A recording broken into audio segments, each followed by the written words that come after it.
پاک او لوی نوم که رڼا د پیروي د محمد ده ګڼه نشته په جهان بله رڼا زما ډېرو قدرمنو عزتمنو ملګرو او مسافرو افغانانو وروڼو خویندو سوات د سوات ښکلاګانې رڼاګانې د چپې چپې سیندونو شور د ښکلو ابشارونو دا ښایسته منظرونه او دې ته راغلی یم د تازه سپرلي ایله ونې ګل شوي دي راغلی یم سوات ته او زما دا اراده ده چې د سوات ځینو ملګرو سره مرکې وکړم او ځینو تاسو ته تاریخي ځایونه هم وښیم د سوات یو ډېر تاریخي او یادګاري ځای دی وایټ پیلس سپینه ماڼۍ یعنې د سیدو شریف نه چې په ښي طرف روان شي نو دا مرغزار طرف ته لار تللی او دا هغه لاره ده چې وایټ پیلس ته تلې ده ډېره ښکلې لاره د وخت باچا جوړه کړې ده او دا یو وخت کې د ټول سوات ریاستي سوات مرکز د اوړي مرکز دلته کې د سوات د باچا او بیا وروستو د والي صاحب د نشستونو د ناستې او د مېلمنو ځای جوړ شول او د وایټ پیلس په نوم دا ماڼۍ جوړه ده ډېره ښکلې ماڼۍ ده دا یو تاریخي ځای دی نن سبا د هوټل دپاره استعمالیږي او د سیلګرو د سیلانو دپاره استعمالیږي وایټ پیلس ته راغلی یم وایټ پیلس به تاسو ته ښیم سپینې ماڼۍ ته راغلی یم دا سپینه ماڼۍ تاسو ته ښیم او دلته کې د ځینو ملګرو سره خبرې هم کومه وایټ پیلس کله جوړ شوی دی سپینه ماڼۍ څومره وخوشه چې جوړه ده مخکې څنګه وه اوس پوزیشن څنګه دی او ترقي پکې وشوه څه نوي کارونه پکې شوي دي که نه هماغه زوړ حالت کې د باچا صاحب د وخت نو راځئ چې وایټ پیلس درته وښایم ملګرو دا چې کوم ځای ته راغلی یم تاسو به د دې نه خبر یئ دا مرغزار دی وایټ هاوس یعنی سپین محل او زه کوشش کوم چې د باچا دواړه بنګلې تاسو ته وښیم یو هغه بنګله چې د ګرمۍ بنګلی وه سیدو شریف کې او یو هغه بنګله چې د یخنۍ بنګلی وه نو زه تاسو ته کوشش کوم چې دواړه وښیم دا وایټ هاوس چې جوړ شوی دی تاسو ګورئ په دې باندې لیکلي دي 1941 کال په 1941 کال کې دا کم کال کې دا سپین محل د بنیاد ایښی باچا او دا هغه ځای دی هغه محل دی چې د سیدو شریف نه تقریبا څه 9 میله لرې د بونیر غر د ایلم په لمنه کې یو پرفضا ځای کې جوړ شوی دی ډېر ښکلی منظر دی ډېر چاپېره دنګې دنګې ونې دي یو ټپه هم مشهوره ده چې ژوند کې به ما نه جوړ هیر نشي زما یادېږي مرغزار کې چنارونه په ژوند کې ما نه به هیر نشي زما یادېږي مرغزار کې چنارونه وایټ پیلس د ریاست سوات سترګې دلته کې به د اوړي په وختونو کې باچا صاحب میټینګونه کول فیصلې به یې کولې او د اوړي په موسم کې به باچا صاحب دلته کې پاتې کېدو د هغه دارالخلافه سیدو شریفه خو وایټ پیلس ته به دلته راتلو او دا وګورئ تاسو ته د دې ریکارډینګ په شروع کې ما چې کوم د دې لارې شاټ واخیستو تاسو به هغه لیدلی وي چې دا سیدو شریف نه دې خوا یو روډ صرف دی وایټ پیلس ته جوړ شوی دا ډېر ښکلی روډ دی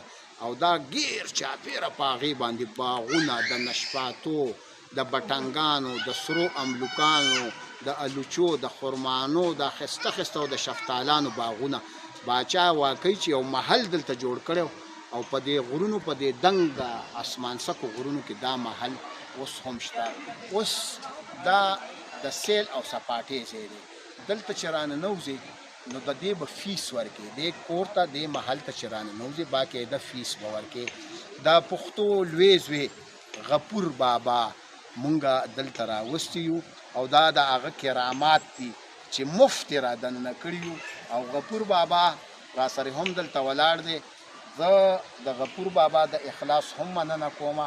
د دې محل کې چې کوم دلته منیجر دی الیاس باچا، د هغه هم مننه کومه چې دلته کې زموږ قدرداني وکړه، عزت افزایي وکړه. وایټ پیلس تاسو ته قدم په قدم خیر. څه سلګري راغلي، اول دوی سره لږې خبرې کوم. څنګه بچې خیر؟ د کوم ځای؟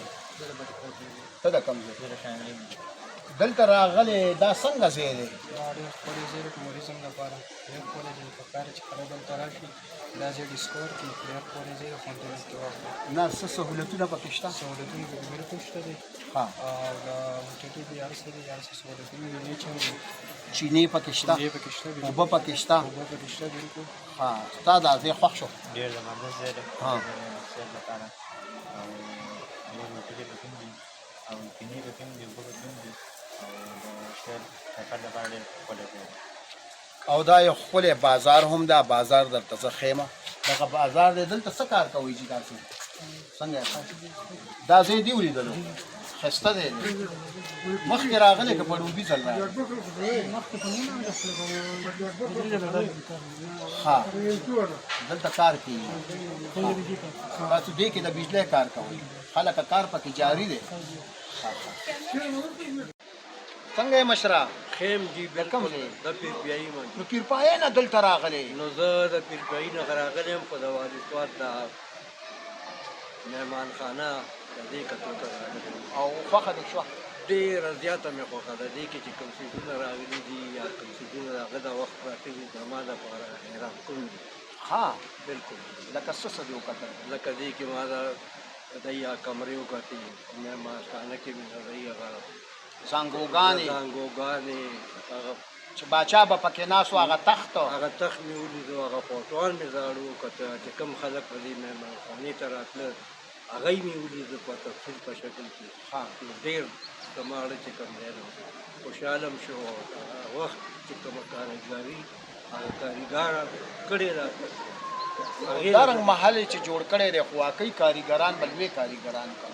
ډېر زیات قابل ترینو د هغې زمانې. او ملګرو یو خبره ته بل هم کومه، وایي چې 8 کاله دلته کې دا ځای جوړېدو، نو دا باندې کار کېدو، خو د دې نه مخکې یو نیم کاله مخکې د دې نقشه جوړېده چې دا باچا دا محل چېرته جوړ کړو. نو بیا مرغزار ورله خوښ کړو، ځکه چې د دې ځای آب و هوا ډېره ښه ده، لاندې خوړ بهیږي، چینې د هر غر نه را روانې. نو دا د آب و هوا په مناسبت د دې محل دپاره دا ځای خوښ کړو. ته څنګه یې خیر؟ دا ځای خوښ شو مرغزار؟ بالکل ډېر زیات مو خوښ شو. زه په فرست ټایم راغلی وم، د والد صاحب نه راوستی دی ها، او نو زموږ ډېر زیات خوښ شو. دا فرست ټایم باندې مونږ دلته لکه راغلو که نه په ژوند کې. والد صاحب کېدای شي راغلی وي، خو مونږ دلته فرست ټایم راغلو. ها، د هغې دا تاریخي مقامات دا چې څومره ځایونه مې ولیدل دا مونږ ټول وکتل، نو ډېر زیات مو ډېر خوښ شو. زما ډېر ورته څنګه یې خیر؟ څه نامه دی دا؟ شکر زمان او شبیر زمان صاحب دلته څه کمی دی دا راته صفت خو یې دوی بیان کړو. کمی نشته جي، ښه هر څه برابر دی، شکر دی. ها، داسې هېڅ مسله نشته. ډېر ښکلی ځای دی. ښه. چای دې پکې وڅښلی چای هم وڅښلی شي. او ګراني پکې شته؟ نه هېڅ ګراني نشته. ښه. راتلو کې څه سهولت اسانه ده که نه؟ اسانه ده، ښه ښایسته روډ ده. ښه. یو د کیمرامین ته دا یم چې دا لږ تو کړي دا کیمره، صرف چې دا بیخي مونږ د دې چې دوی ورته سفید محل وایي، په دې سپین محل په دې خوا کې مونږ ولاړ یو، بیخي خوا یې ده. د پښتو نوموړی شاعر غفور بابا سره حقیقي خبرې کومه. غفور بابا هغه زما کوربه دی چې دلته یې راوستی و. غفور بابا د دې محل په هکله راته څه ووایه؟ دا باچاجي دا خو ډېر زوړ محل دی. تاسو ته یې په 1941 کې دا باچا دا د باچا صاحب و، په ګرمۍ کې به دا ځای راتلو او دا د هغو کور و. فیملي به ټول راغلو، د ګرمۍ سیزن مې په دې کې تېرو. دا تاسو وینئ دا ورسره دغه نوکرانو لږونو ته کېناستو، دا د مېلمنو او د افسرانو لږونو و. باچا صاحب دا خاص دا محمد شفیع دا دغه ستون و. نو د ګرمۍ سیزن کې به دا ځای راغی چې کله به ګرمي تېره شوه دا خپل فکر مقام صاحب شریف او دا داسې ځای و چې په دې روسري ډول کې پروډکشن دا ونې منې کټ کړي، دا یو ځنګل په منځ کې داسې پروت و. دې دغه یو سړک د دې لپاره راغلی چې خپل بجلیګرو د دې ځای خپل بجلیګرو دا هغه وخت کې بجلي دلته کې نه و راغلي، د خپل بجلیګر یې وکړه او دا ځای به فیصلې د ګرمۍ په سیزن کې د اسپاس د ګرمۍ په موسم کې به اکثر دا ځای کېدی. بل تاسو هغه یو ډېر دینداره سړی و، الله دې جنتي کړي. دا جوماتونه وکړي په دغه ځای کې موږ دغه جمعیت دی دا کیمرامین ته خواست کوم چې لږ راته وکړي دغه جمعیت وښیي دا دغه جومات یو جمعیت هم په دې کې دی او ډېر ښکلی جومات دا د پکې دی ګرمۍ په سیزن کې په روژه کې به هغه په دې کې هغه به خلک عبادت کوي جومات کې دغه ډېر دا وګورئ تک سپین محل تک سپینه ماڼۍ ده ښه دا د هغه په ګرمۍ کې سیزن وو او دا جومات یو کړ او دا چې کوم لاندې دا بازار دی دا بازار هغه وخت کې به نه و که نه دا بازار نه وي په دې کې دا زمونږ د مېلمنو دپاره هغه ده چې کله مېلمانه به رالو دا ګودام و په دې کې به د اشیاتو اصلي غوړي یا دا ځکه تاسو ته ښکاري دا ځنګلو مېلمانه به رالو اکثر دا سپین ارزیبه څومره هغه تاسو تصویرونه ولیدل داسې مېلمانه به رالو نو هغه به د خپلو نوکرانو ته وي چې په دې کې ساراني ګډې وي ساراني مارغان وو د هغو په چایس به چې هغو څه خوښ وو هلکه دې له دغه لیلا شیزر کې ولئ دې له ګډان وولئ ها په دې ځای کې ښکار او دا مخامخ دا بازار چې دا د هغه زموږ د مېلمنو دپاره د باچا صاحب چې څومره شاتو غوړي بادام د دې ځای دا به ټول دا تحفه به یې ورکوي دا به توپاک سره د دې ځای نه ورکړه هغو به رضا سره ملګرو که یور وایس ټي وي لندن تاسو سره پلیز سبسکرایب کړئ نو خواست درته کوم چې په لندن کې دا پښتانه ستاسو د ژبې د ژوند بقا او ښایست لپاره کار کوي دا خامخا سبسکرایب کړئ چې د هغوی حوصله افزایي وشي زه لږ غونتې لاندې تاسو بازار باندې تېروم دا او تاسو وګورئ زه بره راوختم او دلته کې د شاپینګ دا مرغزار شاپینګ ګیرلی دی دلته کې دا دوکان دی او دلته دا کلچر غونتې شیزونه خرڅېږي ډېر ښکلي کلچر شیزونه دي زه سره خبرې کوم چې دې محل کې دا دوکان دی څرنګه یې ښی خیر دی جی تاسو ښه صحت طبیعت خیر دی د کوم ځای د دې مرغزار دی ها څه دی نامه ده عبدالله نوم دی. دوکانداري دې کېږي که نه حاج دکاندار کېږي او دلته د دې دوکان څومره کاري ورکړي د دې زموږ والي صاحب ته پته لري که نه هغه د مخکې نه ورکوي نو پته نشته دا دلته خو به ته ډېر ګران شیزونه ورکوي که نه نه ریټونه مناسب دي ښه. دلته زیات لوکل صادرې دي سره ښه. دلته نږدې رهېږي په 4 کیلومتره فاصلې باندې جوړېږي جوړېږي اسلام پورې شا ښه. دا دي که نه دا دا په څو دي دا په 1350 روپۍ 1350 نه پېژنم پښتو کې راته وایه 14,500 روپۍ نو دا خو پښتو کې وایه که نه حاجي. همدردي او اتې نورو ژبو کې ښه پرېږدي یا په 14,500 به 14,500 او د ورځې به اندازاً څومره سیل کې د ورځې مختلف د ورځې پورې خبرې که نه دا جمعه په اتوار کې دا ښیي ها حاجي. څومره به کې دا به کېږي دغه 10-15,000 روپۍ پورې کېږي 10-15 زره چې 10-15,000 ها حاجي ګاک راځي ګاک راځي او زما په خیال ټول تعلق یې زنانو سره دی نو ګډوډي که نه څوک چا څه خوښ شي هغه ها حاجي ها نو لکه څه ټایم پورې دا دوکان ستا کولی وي دا د رشه پورې خبرې ماسوتن مانځه پورې بیا دي او چې رش سیوا شي بیا ماسوتن مانځه نه کول ها او ته دلته څه کار کوې زه خو دې دا مې خپلوان دي ها د دوی خواله هسې په چکر راغلی دا ډېر ښکلی ځای دی مرغزار غذا ښکلی دی سهولتونه پکې شته خوښ کړو نو شته پکې شکر الحمدلله دا د کال په ټیکۍ ورکړی دی څه شی دي دا بنګله دا خو به دوی ته په ذمه ته نشته د دې ځای یم خو دا به دلته چې راننوځي فیس ورکوي خلک فیس ورکوي او بیا ها هغې پیسه ده. څو فیسه یاره من خو دا خپلوان دي نو زمونږ نه خو نه اخلي ته مفت راننوځي لکه چا څوک فیس ورکوي او څوک مفت راځي او داسې مخ ملازه ده پکې واو نو بس سبا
هر حال دا مرغزار دی او ډېر یو پرفضا علاقه ده، ډېره ښکلې علاقه ده. باچا صاحب چې دې محل نه کوم ځای خوښ کړی و، واقعي چې دا د دې دنیا تقریبا نیم جنت دی، ځکه چې اوس هم زما یخني کېږي. څومره چې وخت ماښام ته نږدې کېږي نو یخني زیاتېږي. حال دا چې تقریبا په پښتونخوا کې ګرمي شروع شوې ده. سپرلی هم په جوبن کې دی، ښکلی ځای دی. سپین محل، سپینې ماڼۍ ته راشئ، د دې ځای نه خوندونه واخلئ. اوس درنه د باچا د دې محل نه قدرمنو عزتمنو ملګرو، صابر شاه صابر یم، یور وایس لندن دی. او دا تاسو ته یو عجیبه خبره وکړم چې دا کم ځای کې اوس زه ولاړ یم، دا سیدو شریف دی او دا والي صاحب ذاتي کور دی، ذاتي بنګله ده. دا د والي جانزیب کور دی. هغه چې کوم ځای کې ما تېره خبرې کړې وې اخو مرغزارو سپین محلو، دا د باچا صاحب کور دی، د والي صاحب کور دی او یادګاري کور دی او ډېر چاپېره باغ و بن کور دی. نو دلته کې راغلی یم د دې ځای په هکله لږ معلومات تاسو ته درکوم. د پښتو لوی زوی غفور بابا را سره هم دی.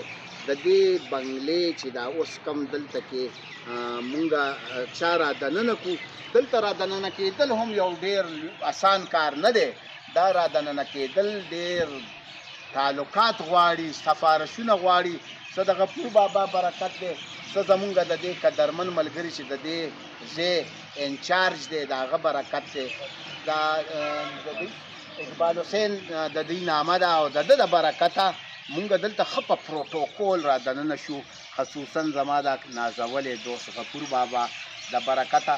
د والي صاحب د دې محل، د دې ښایسته محل په هکله لږ غونتې معلومات به اقبال حسین صاحب اقبال حسین صاحب دا څنګه کم دا ډېره دی، دا موږ د مشر صاحب ډېره وه، دا ادنان باچا د خدای پاک وبخښي، دا به پکې هغه ناست و او د دې دروازې ګیټونه هم نشته. دا غونډه ډېره تاسو وګورئ چې کله دلته کې صدي ښېګڼه ګرمه نو دلته به دا ټول خلک راټوله مونږ سیدو ده دا کم ځای کې د سواته ټول مشران کشران په دې ډېر کې باغونه دلته کې به لوی لوی خلک ناست غټ غټ خلک ناست دا ډېره چې دا د جوړه شوې ده نو دا هم دغه شانتې آباده ده، ډېرې آباده لري. ادنان باچا به پکې ناست و، د هغه نه مخکې پکې ولیا صاحب ناست و، اوس پکې محمود باچا، حسن باچا ناست وي چې کله هم هغو په سوات کې او میلمانه راځي نو په دې ځای کې هغوی ناست وي. دا د قدرمنو تاسو به زه تاسو ته وایم د باچا یا د والي یا د ولیعهد محل به څنګه وي، بنګله به څنګه وي، خو صرف دې نه تاسو اندازه واورئ چې تاسو که لږ غونتې د دې ویډیو پس منظر ته لاړ شئ نو دلته دومره ډېر مارغان دي. دا چنګا تاسو واورئ، لږ خاموش ډېر چاپېره یو طوطیان دي او مرغۍ دي او وړې وړې مرغۍ دي او طاووسان دي او دا ښکلي ښکلي اوازونه، دا ښکلی منظر دی. او دا ځکه چې دا د والي سوات کور، د والي سوات یو نوم و په دنیا کې. ملکه وکټوریا به دلته راتله، د افغانستان شاهان وزیران به دلته راتلل، د افغانستان وزیر داخلیه به دلته راتلو. نن دلته کې زه را دننه شویم. دا د یور وایس ټي وي لندن اعزاز دی چې د باچا صاحب یا د والي صاحب ذاتي کور ته مونږ راغلي یو او تاسو ته د یور وایس ټي وي د پردې نه یا د شیشې نه معلومات درکوو. قدرمنو د ماښام توره تیاره خوره ده او دا د والي صاحب محل دی کوم چې په سیدو شریف کې دی. دا د ولیعهد صاحب کور دی او دغه بورډ وګورئ چې کوم لګېدی دی، دا د هغې مرکزي بورډ دی، مرکزي ګیټ دی. زه تاسو ته لږ دا وایم چې دا یو وخت کې د سوات د باچا کور و، د سوات د والي صاحب کور و، دلته کې به شهزادګان پاتې کېدل، دلته کې به شهزادګان اوسېدل. او زه دلته کې د اقبال حسین صاحب نه دا تپوس کوم چې اقبال حسین صاحب دلته کې په دې چمنونو کې تا څوک لیدلی دي؟ په دې کې به دې کله والي سوات په مازدیګر کې راتلو که نه والي سوات په دې کې به زنانه او نارینه ناست وو او جزانان او هغه به بې پیسې یو طرف ته بل طرف ته داسې ورکول. په ډېر وخته پورې تقریبا د مرګ د ورځو پورې همدا سلسله به همشاته روانه.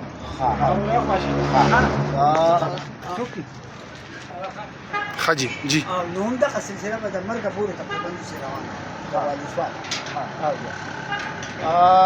غفور بابا ستا په خیال چې دا کور به څومره دا بنګله به څومره مرلو کې وي؟ تقریبا ډېر د مرلو په حساب په داسې نه پوهېږم ماشاءالله او تقریبا د یو میل او یو نیم میل پورې دا پلنه او یو میل کې اوږدی او تقریبا 2 میله پورې پلنه. تاسو وګورئ یو میل کې دا بنګله اوږده ده.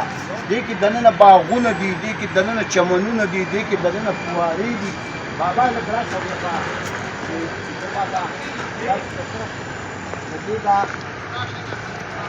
دا دې چاپېره چې تاسو وینئ دا ټول دا وګورئ اخوا لږ اخوا دا بنګله دا ګیر چاپېره دا رڼاګانې دا د دې باغونه دي، دا د دې بنګلې نه ګیر چاپېره چې تاسو وینئ دا باغونه دي پکې. او مونږ په دې باغونو کې اوس وګرځېدو، د الوچو باغونه، د لوکاټو ښایسته باغونه دي پکې، چمنونه دي پکې.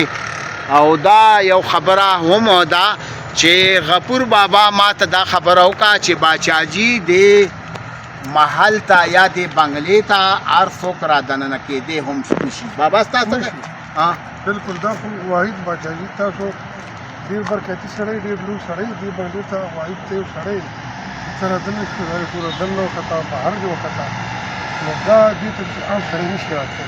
صرف د دې ډېرې پورې راتلی شي نو دننه ده چې نور ویزټ د دې نشي کولی پابندي ده. خو څوک چې تاسو زموږ مشران یې زموږ ډېر نازبین سړی څوک د ټولو پرخوا نازبین سړی نو تا ته به انشاءالله سره یو ځای ټول به تاسو ښکلی د یور وایس ټي وي لندن دا اعزاز دی چې د والي سوات په کور کې نن هغوی د والي سوات دواړو محلونو کې وایټ پیلس کې هم او د منګورې په دې عظیم الشانه بنګله کې چې یو میل کې خوره وره پرته ده ریکارډینګ یې وکړو. ملګرو یور وایس ټي وي لندن د پښتو د ودې برتګ او ثقافت دپاره کار کوي.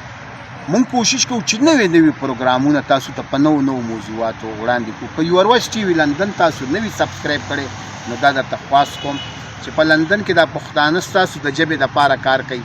دا ټي وي سبسکرایب کړئ چې د دوی حوصله افزایي وشي.